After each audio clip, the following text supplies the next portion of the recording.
नमस्कार भक्तजनों, कार्तिक मास को सभी मासों में सबसे श्रेष्ठ मास माना गया है और कार्तिक मास में स्नान दान का और दीपदान का बहुत बड़ा महत्व है। तो चलिए एक ही साथ मैंने सारी कथाओं को इसमें सुना दिया है, तो आप पूरे कथाओं को डेली सुनिए। और जो अगर स्नान की प्रक्रिया को निभा रहे हैं और इसमें व्रत अपना रख रहे हैं तो उनको तो डेली सुनना चाहिए, और अगर जो स्नान दान नहीं कर रहे हैं तो उनको कथा सुनने से भी पुण्य प्राप्त होता है। तो चलिए शुरू करते हैं। कार्तिक माह में हनुमान जी की कथा।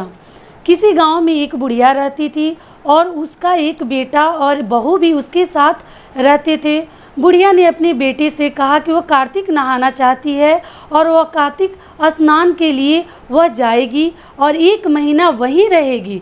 यह सुनकर उसके बेटे ने अपनी पत्नी से कहा कि माँ के लिए 30 लड्डू बनाकर दे दो ताकि वह पूजा पाठ करके कुछ खा सके।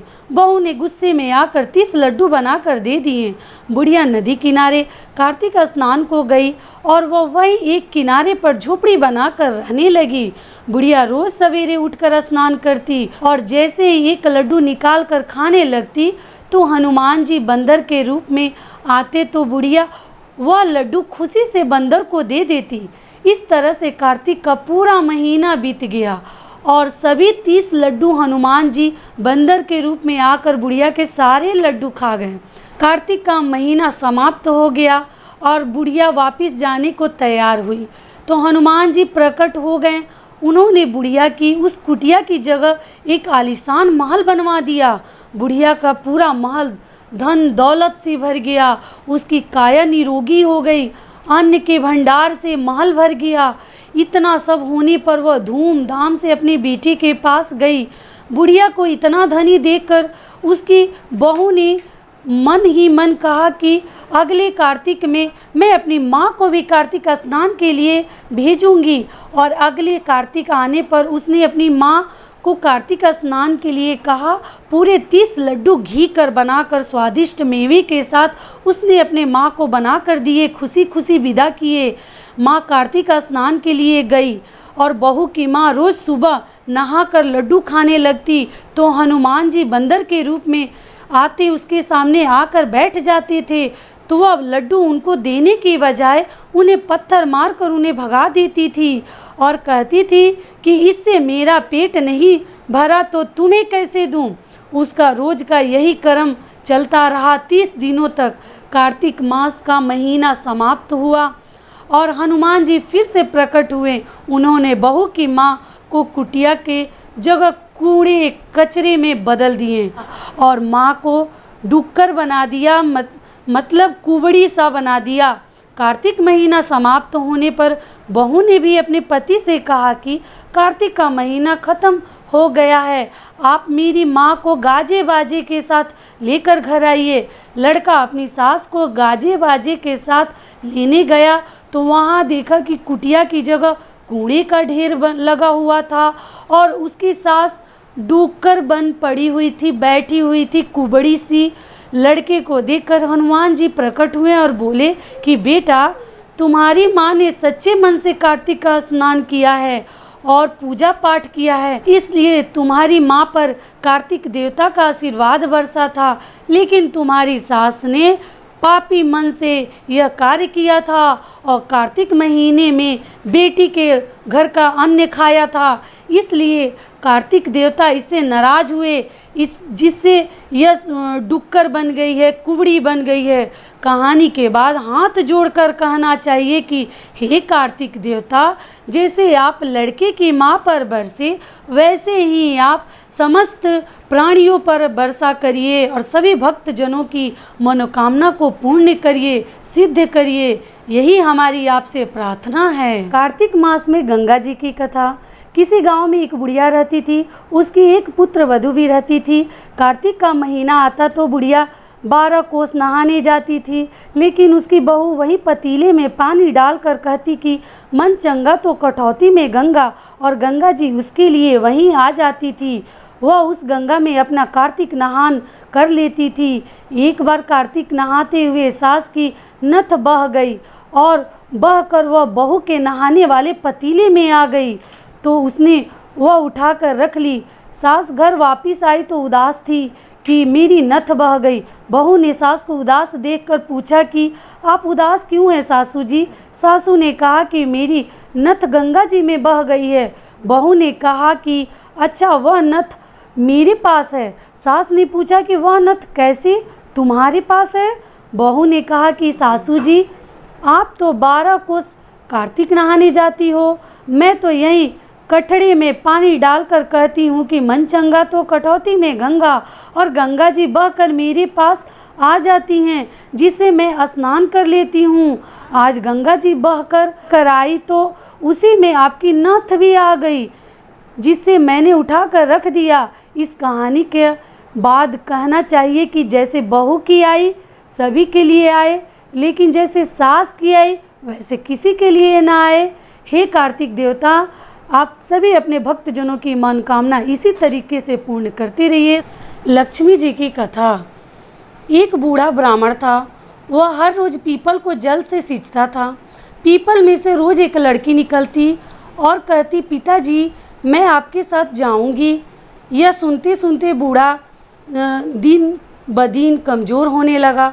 तो बुढ़िया ने पूछा कि क्या बात है? बूढ़ा बोला कि पीपल से एक लड़की निकलती है और कहती है कि पिताजी मैं आपके साथ चलूंगी।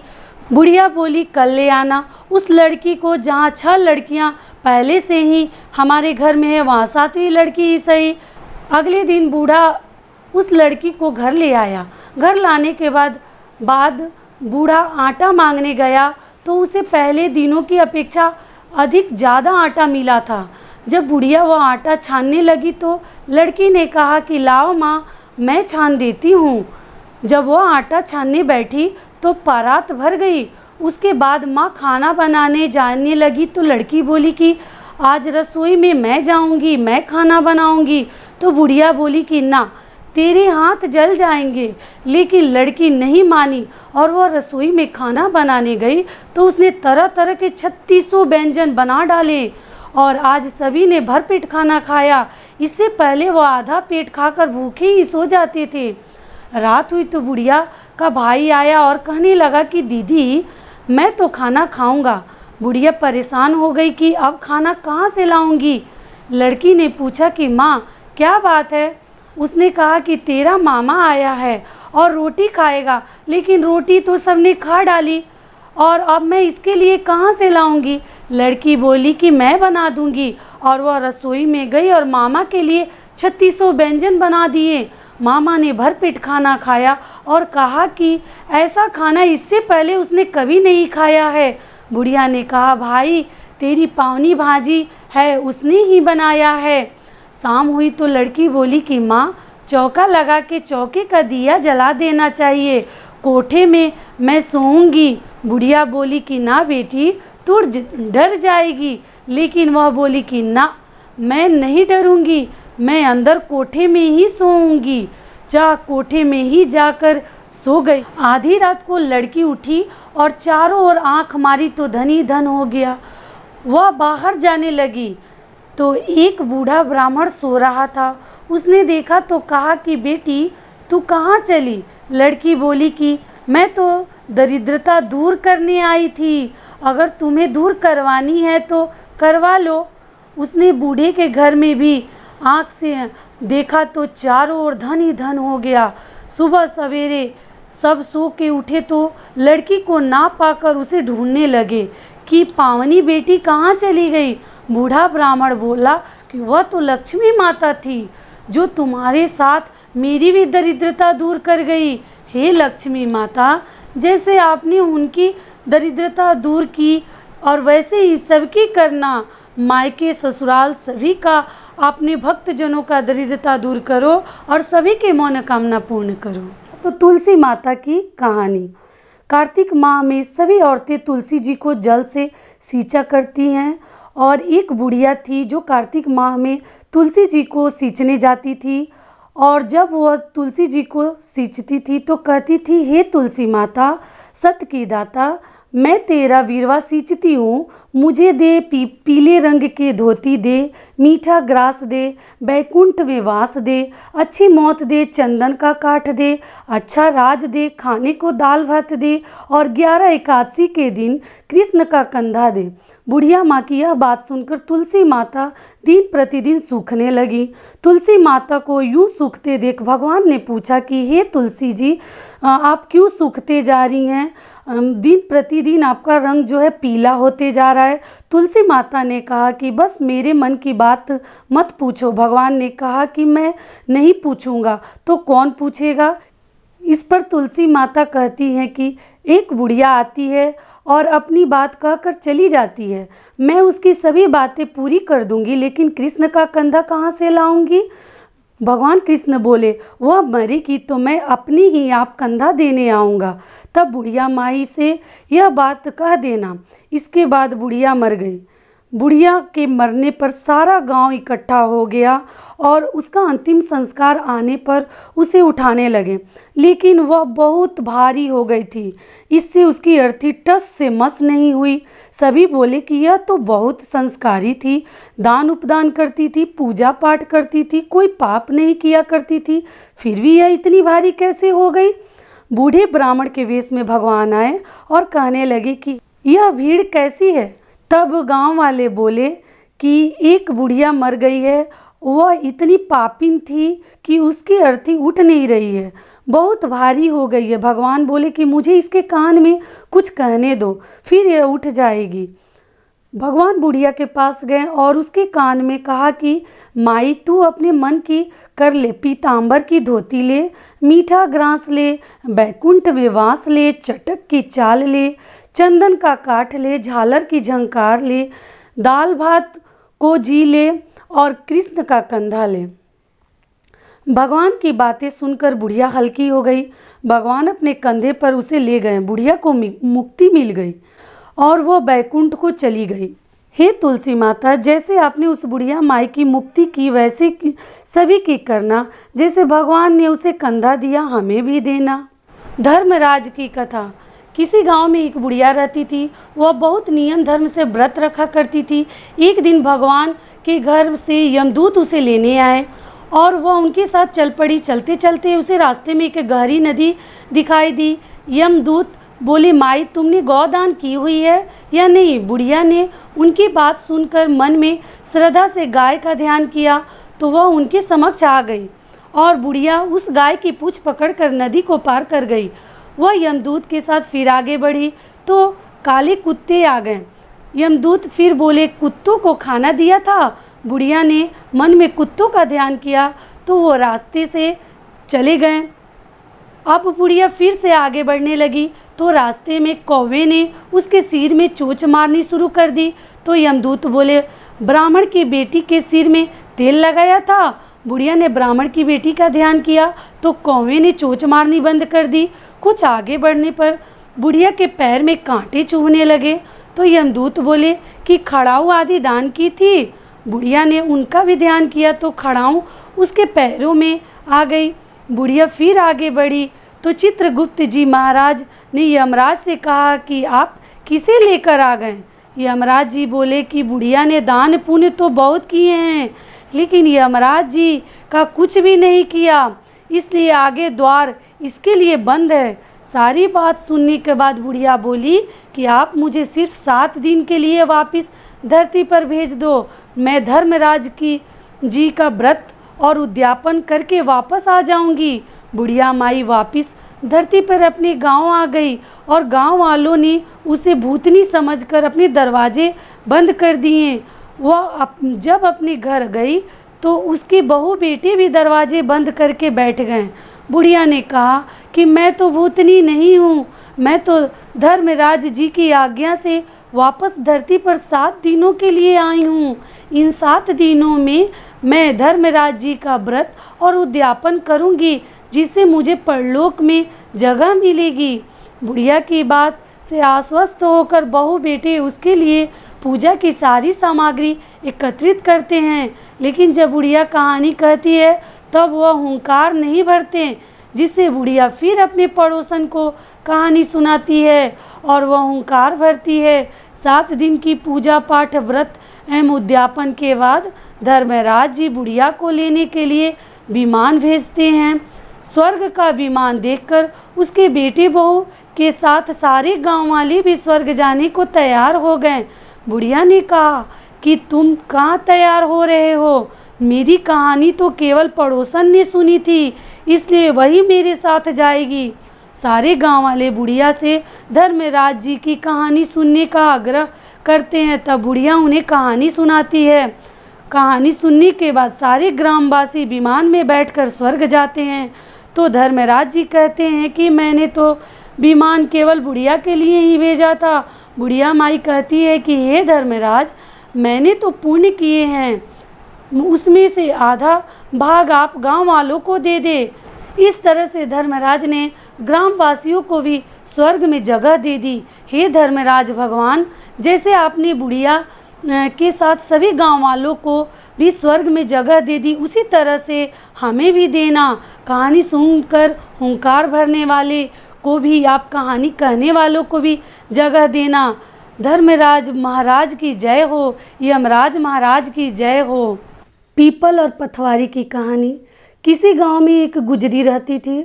उसने एक दिन अपनी बहू से कहा कि जा तू ये दूध दही बेच के आ। वह दूध दही बेचने चली गई। रास्ते में उसने देखा कि कार्तिक माह में औरतें पीपल सींचने आई हैं। वह उन्हें देखकर बैठ गई और उसने औरतों से पूछा कि तुम क्या कर रही हो? औरतों ने जवाब दिया, हम पीपल महादेव की पथवारी सींच रहे हैं।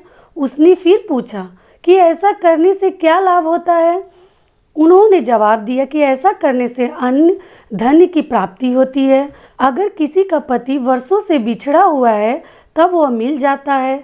सारी बातें सुनकर वह गुजरी बोली, तुम तो पानी से सींच रही हो, मैं तो दूध दही से सींचूंगी। गुजरी हर रोज आती और सारे दूध दही से पीपल की पथवारी को सींच जाती। उसकी सास उससे हर रोज पैसे के बारे में पूछती तो वह कह देती कि कार्तिक का महीना खत्म होने दो, तब मैं सारे पैसे लाकर दे दूंगी। कार्तिक का महीना पूरा होने वाला था, पूर्णिमा आ गई तो वह गुजरी पीपल की पथवारी के पास धारणा देकर बैठ गई। पीपल ने उससे पूछा कि तू यहाँ क्यों पड़ी है? उन्होंने कहा कि मेरी सास दूध दही के पैसे मांगेगी। पीपल ने कहा कि मेरे पास पैसे नहीं है, ये भाटे डंडे पत्ते और पान पड़े हैं, यह सब ले जाकर गुल्लक में रख देना। घर जाने पर सास ने पूछा कि पैसे लाई? तब उसने कहा कि मैंने गुल्लक में रख दिए हैं। सास ने गुल्लक खोलकर देखा तो उसकी आंखें फटी रह गई। गुल्लक में से हीरे मोती जगमगा रहे थे, पत्ते धन में बदल गए थे, जिन्हें देखकर सास बोली, इतना धन कहाँ से लाई? बहू ने कहा, सारी बात सास को बहू ने बता दिया। उसने तो दूध दही से पीपल की पथवारी सींच दी थी और पैसे मांगने पर पीपल के पत्ते डंडे भाटे दे दिए थे और वह गुल्लक में रखने से हीरे मोती बन गए। बहू की बात सुनकर सास बोली कि मैं भी पीपल की पथवारी सींचने जाऊंगी। सास दूध दही को बेच कर आती और दूध दही की हांडी धोकर पीपल की पथवारी में रख आती थी। घर आकर वह बहू से कहती कि तू मुझसे पैसे मांग। बहू कहती कि कभी बहू भी सास से पैसे मांगती है क्या? सास के बार बार कहने पर आखिरकार बहू ने सास को पैसे लाने के लिए कहा तो वह पीपल के पास धरना देकर बैठ गई। पीपल ने भाटे पत्ते डंडे और पान उसे भी दे दिए और वह उसने गुल्लक में जाकर उसको रख दिया। बहू ने गुल्लक फोड़ा तो देखा कि उसमें कीड़े मकोड़े चल रहे थे। गुजरी ने अपनी सास से कहा कि यह क्या? सास कीड़े देखकर बोली कि पीपल पथवारी ने तुझे धन दिया लेकिन मुझे कीड़े मकोड़े दिए। इस पर सभी औरतें बोली कि तुम्हारी बहू ने सभी कुछ सच्चे मन से किया था, लेकिन तूने धन के लालच में यह सब किया, इसलिए हाथ जोड़कर कहना चाहिए कि हे पथवारी माता, जैसा आपने बहू को दिया वैसा ही हमें दे, अपने भक्तों को दे, और जैसा अपने सास को दिया वैसा किसी को मत देना। बहुत पहले की बात है, एक थी इल्ली और एक था घूड़। एक दिन इल्ली बोली कि आओ घूड़ कार्तिक का स्नान करें। घूड़ बोला कि तू तो गोरी पड़ी है, तू ही नहा ले, मेरा तो मोठ बाजरा है तो मैं नहीं नहाऊंगा। मैं तो हरे बाजरे का सीटा खाऊंगा और ठंडा पानी पीऊंगा। दोनों के बीच हुई इस वार्तालाप के बाद इल्ली तो राजा की लड़की के पल्ले के साथ लगकर चली गई और घूड़ नहीं नहाया। कार्तिक माह खत्म होते ही दोनों मर गए। कार्तिक का स्नान करने से इल्ली राजा के घर जन्म लेती है और घूड़ राजा के यहाँ गधा बनता है। राजा की बेटी बड़ी हुई तो उसके विवाह का दिन आया और वह ससुराल के लिए विदा होने लगी। विदा होने के समय अचानक ही बेटी की बैलगाड़ी रुक गई तो राजा रानी दोनों बोले कि यह बैलगाड़ी क्यों रुक गई। बेटी तुझे जो मांगना है मांग ले। लड़की बोली कि मुझे यह गधा चाहिए। यह सुनकर राजा रानी बोले कि यह क्या मांगा है तूने, कुछ और मांग ले, यह भी कोई मांगने की चीज़ है। लड़की अपनी बात पर अड़ी रही और बोली मुझे तो यह गधा ही चाहिए। लड़की की बात सुनकर गधा फुदक फुदक कर भागने लगा और लड़की के साथ वह भी चला गया। महल जाकर लड़की ने उसे नीचे की सीढ़ियों से बांध दिया। एक दिन लड़की सीढ़ी से उतरने लगी तो गधे ने कहा कि ये सुंदरी मुझे पानी पिला दे। तब लड़की बोली जब तुझे कहा था आ कार्तिक नहा ले, अब तब तूने मना कर दिया था। तूने कहा कि मैं तो बाजरा खाऊंगा और ठंडा पानी पीऊंगा। लड़की और गधे की वार्तालाप उसकी देवरानी जेठानी सुन रही थी। वह दोनों अपनी देवर के पास गई और बोली कि ये तो कुछ जादूगरनी को ब्याह कर लाए हो, यह तो जानवरों से बात करती है।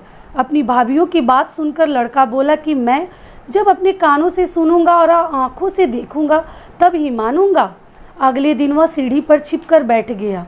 उसकी पत्नी आई और गधे ने उससे फिर वही बात कही, जिस पर रानी ने भी वही जवाब दिया।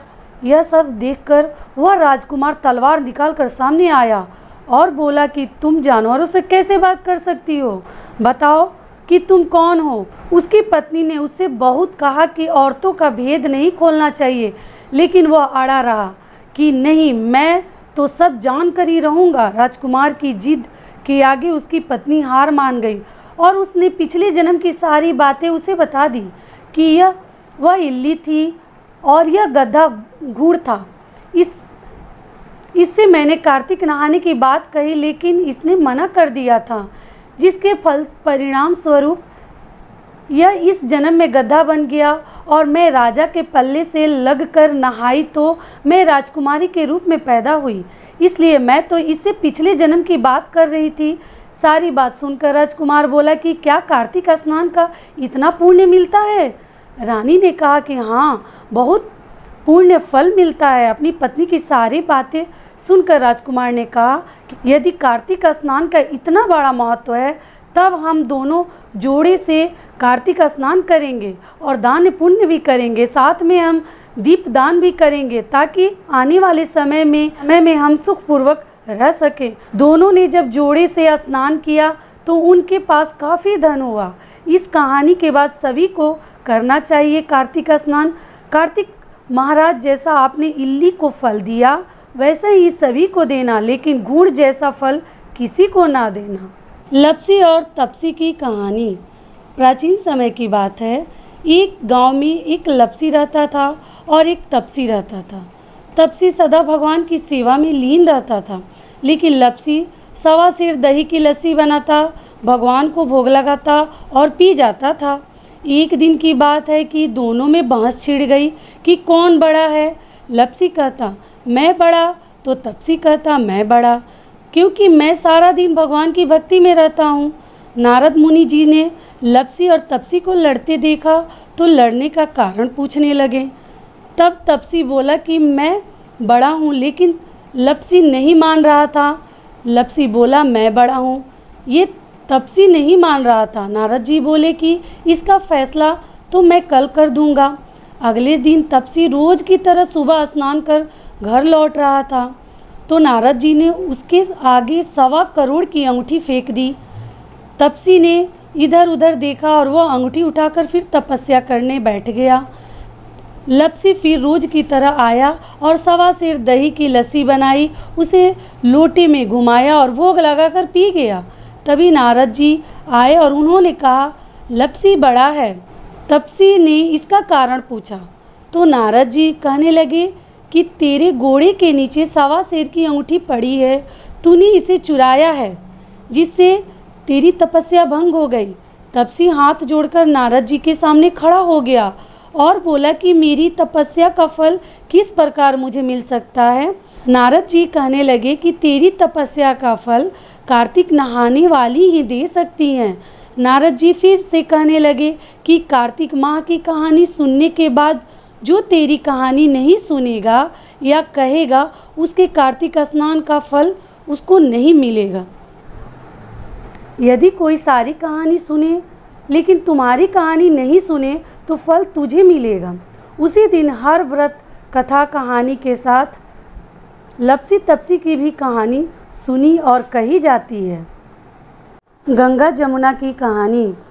प्राचीन समय में एक गांव था जिसमें 2 बहनें रहा करती थी। एक का नाम था गंगा और दूसरी का नाम था जमुना। एक बार दोनों बहनें एक साहूकार के खेत से गुजर रही थी तो जमुना ने 13 जौ के दाने तोड़ लिए, जिसे देखकर गंगा बोली कि तुझे तो ग्रहण लग गया, तूने चोरी की है। इस पर जमुना बोली, अब मेरा ग्रहण कैसे धुलेगा? गंगा ने कहा, तुझे 12 साल तक साहूकार के घर में नौकरी करनी पड़ेगी, तभी तेरा पाप धुलेगा और ग्रहण से मुक्ति मिलेगी। जमुना साहूकार के यहाँ नौकरी के लिए चली जाती है और अपने लिए काम मांगती है।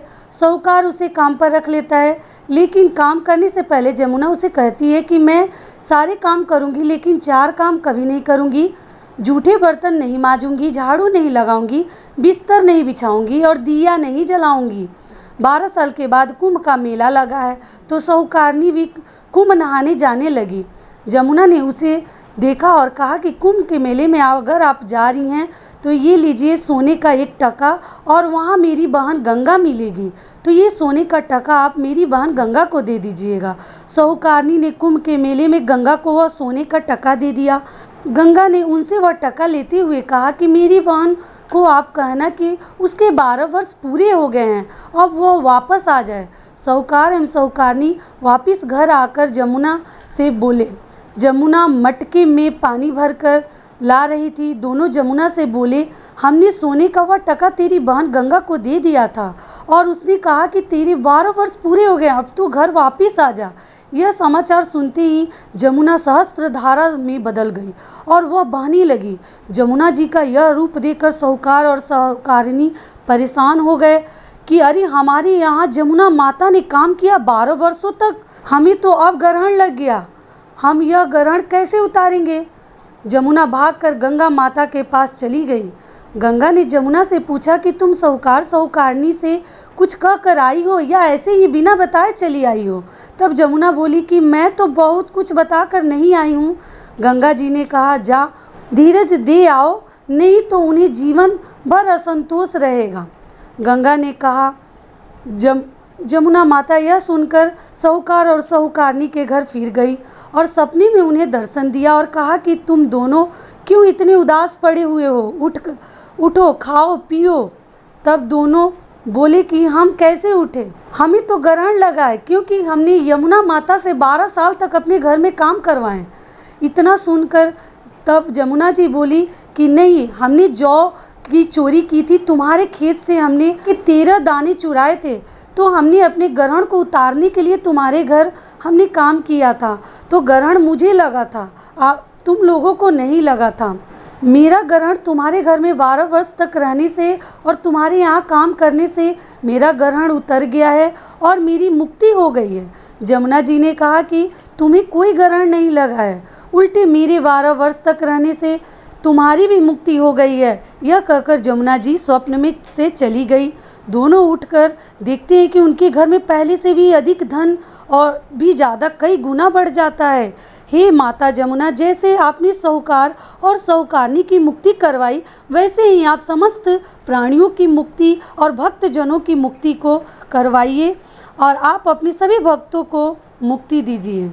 नगर बसेरे की कहानी या जाटके भाटके की कहानी। किसी गांव में एक भाट एवं एक जाट रहा करते थे। दोनों में घनिष्ठ मित्रता थी। एक बार जाट अपनी बहन के घर जाने को तैयार हुआ तो भाट अपने ससुराल जाने को तैयार हुआ।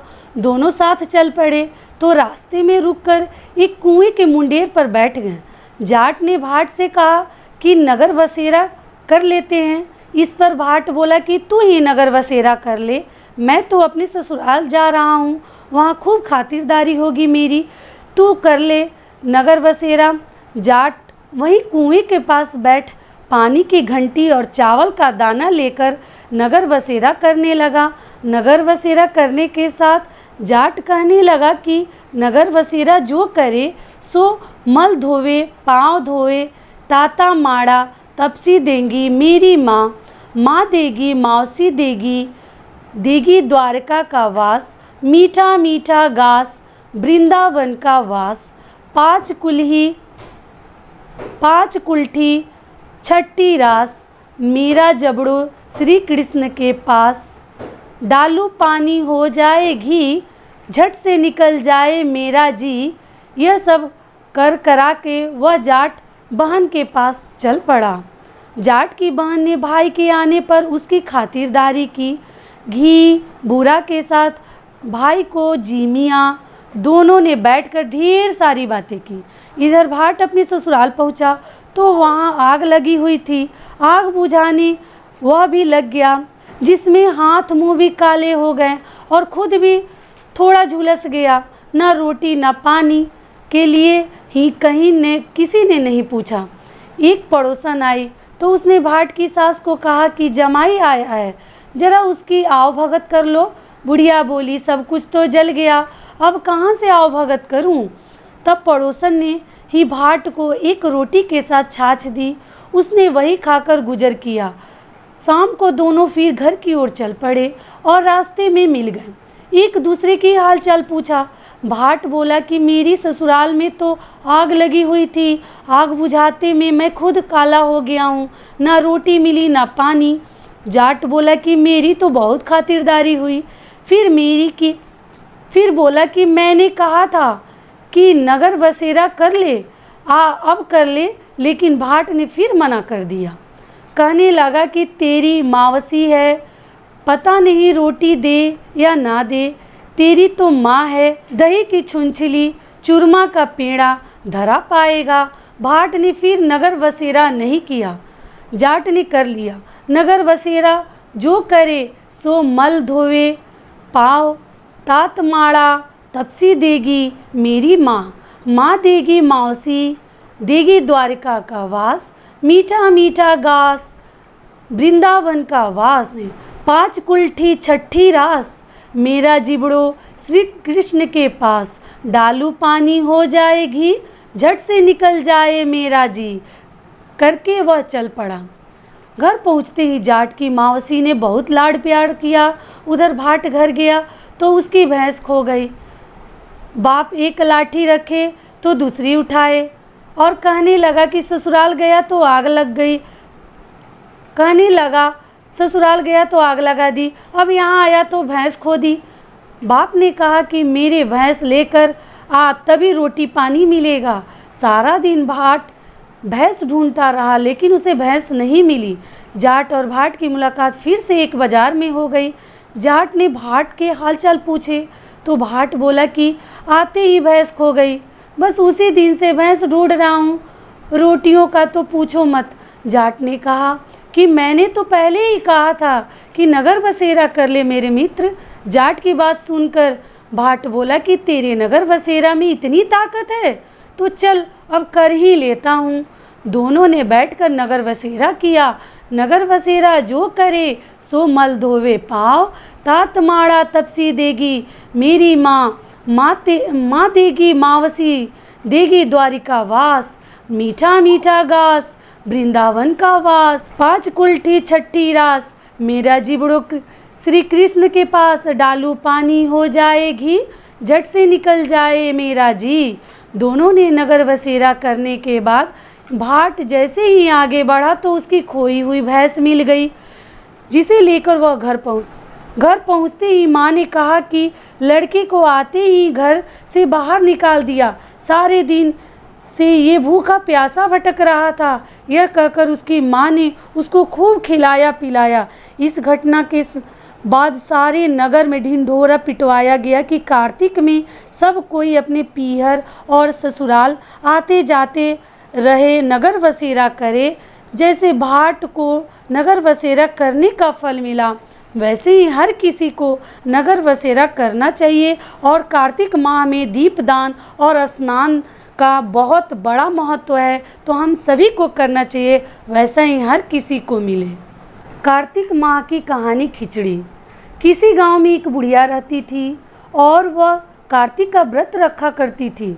उसके व्रत खोलने के समय कृष्ण भगवान आते और एक कटोरा खिचड़ी रखकर चले जाते। बुढ़िया के पड़ोस में एक औरत रहती थी। वह हर रोज यह देखकर ईर्ष्या करती थी कि इसका कोई नहीं है, फिर भी इसे खाने के लिए खिचड़ी मिल जाती है। एक दिन कार्तिक महीने का स्नान करने बुढ़िया गंगा गई थी। पीछे से कृष्ण भगवान उसका खिचड़ी का कटोरा रख के चले गए थे। पड़ोसन ने जब खिचड़ी का कटोरा रखा देखा कि बुढ़िया नहीं है, तो वह कटोरा उठाकर घर के पिछवाड़े फेंक आई। कार्तिक स्नान के बाद बुढ़िया घर आई तो उसे खिचड़ी का कटोरा नहीं मिला और वह भूखी रह गई। बार बार एक ही बात कहती, कहाँ गई मेरी खिचड़ी और कहाँ गया मेरा खिचड़ी भरा कटोरा। दूसरी ओर पड़ोसन ने जहाँ खिचड़ी गिराई थी वहाँ एक पौधा उगा जिसमें 2 फूल खिले थे। एक बार राजा उस ओर से निकले तो उनकी नज़र उन दोनों फूलों पे पड़ी और वह उन्हें तोड़कर घर ले आए। घर आने के बाद उसने वह फूल रानी को दिए, जिन्हें सूंघने के बाद रानी गर्भवती हो गई।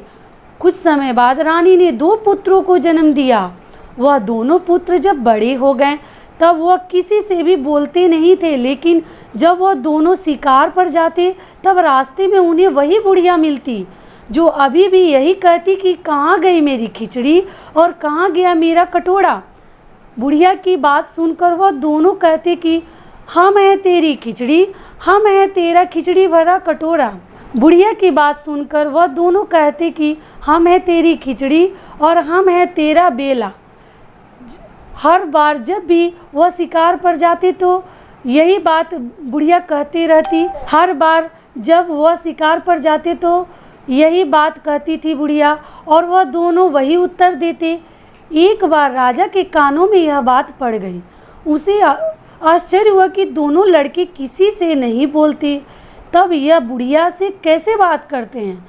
राजा ने बुढ़िया को राजमहल में बुलवाया और कहा, हमसे तो यह दोनों बच्चे बात नहीं करते और दोनों सिर्फ आपसे ही क्यों बात करते हैं। तो बुढ़िया ने राजा से कहा, महाराज मुझे नहीं पता कि ये कैसे मुझसे ही बोलते हैं। मैं तो कार्तिक का व्रत करती थी और कृष्ण भगवान मुझे खिचड़ी का बेला भर के दे जाते थे। एक दिन मैं स्नान करके वापस आई तो मुझे वह खिचड़ी नहीं मिली। जब से मैं कहने लगी कि कहाँ गई मेरी खिचड़ी और कहाँ गया मेरा बेला, तब इन दोनों लड़कों ने कहा कि तुम्हारी पड़ोसन ने तुम्हारी खिचड़ी फेंक दी थी तो उसके 2 फूल बन गए थे। वह फूल राजा तोड़ कर ले गए और वहाँ उन्होंने अपनी रानी को सूंघा दिया था, तो हम दोनों लड़कों का जन्म हुआ था। हमें भगवान ने ही तुम्हारे लिए भेजा है। सारी बात सुनकर राजा ने बुढ़िया को महल में ही रहने को कहा। हे कार्तिक महाराज, जैसे आपने बुढ़िया की बात सुनी वैसे ही आप सबका व्रत करने वालों की सुनना और सभी की मनोकामना पूर्ण करना। तारा भोजन की कथा।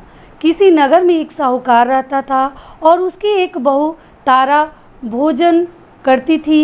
एक दिन उसने अपनी सास को कहानी सुनने को कहा तो सास ने मना कर दिया और कहा कि मुझे अपनी पूजा पाठ करनी है। उसने फिर अपनी जेठानी से कहा कि आप मेरी कहानी सुन लो। उसने भी मना कर दिया।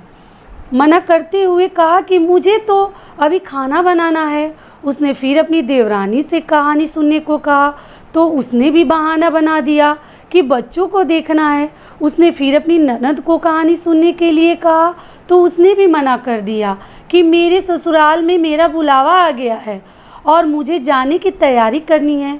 वह राजा के पास भी गई कि मेरी कहानी सुन लो, आप भी तो कम से कम सुन लो। राजा ने कहा कि मुझे तो व्यापार देखना है। उसकी यह मनोदशा देखकर भगवान उसके लिए स्वर्ग से विमान भेजते हैं। स्वर्ग से विमान आया तो उसकी सास भी भाग कर जाने के लिए आती है, लेकिन बहू मना कर देती है कि आपको तो पूजा करनी है। फिर जेठानी आती है तो उसने जेठानी को भी मना कर दिया कि आपको तो खाना बनाना है। फिर देवरानी भी दौड़ के आती है, उसने देवरानी को भी मना कर दिया कि आपको तो बच्चों की देखभाल करनी है। फिर ननद दौड़ के आती है तो उसने कहा कि ननद रानी आपको तो अपने ससुराल जाना है तो उसकी तैयारी करनी है, तो उसने भी उसको मना कर दिया। राजा जी आते हैं तो राजा से कहती कि राजा आपको तो अपना व्यापार देखना है। इस तरह से कहकर आखिर में पड़ोसन आती है और कहती है कि बहन मैं तुम्हारे साथ चलूं। तब बहू कहती है हाँ तुम मेरे साथ चलो, क्योंकि तुम ही हो जिसने कार्तिक के पूरे माह मेरी कहानी सुनी है। तुम दोनों विमान में बैठकर स्वर्ग जाने लगते हैं। तभी रास्ते में बहू को अभिमान हो जाता है कि मैंने कार्तिक के पूरे माह व्रत किया और कहानी कही, इसलिए मुझे स्वर्ग का वास मिल रहा है। लेकिन मेरी पड़ोसन ने तो कहानी केवल सुनी है, व्रत नहीं किया है, फिर भी मेरी वजह से इसे भी स्वर्ग मिल रहा है। बहू का यह विचार मन में वह सोचते ही जा रही थी कि अचानक भगवान ने वहीं से उसे विमान से नीचे फेंक दिया। उसने पूछा कि भगवान मेरा अपराध तो बता दीजिए, आपने क्यों ऐसा मेरे साथ किया। भगवान जी बोले कि तुझे अभिमान हो गया है, इसलिए तू यही धरती पर रह। अब तू आने वाले 3 साल तक तारा भोजन व्रत करेगी, तभी तू स्वर्ग को प्राप्त होगी। जिस तरह उस तारा का भगवान ने कामना पूर्ण किया, इसी तरह सभी भक्तजनों का भगवान करे कि कामना पूर्ण हो।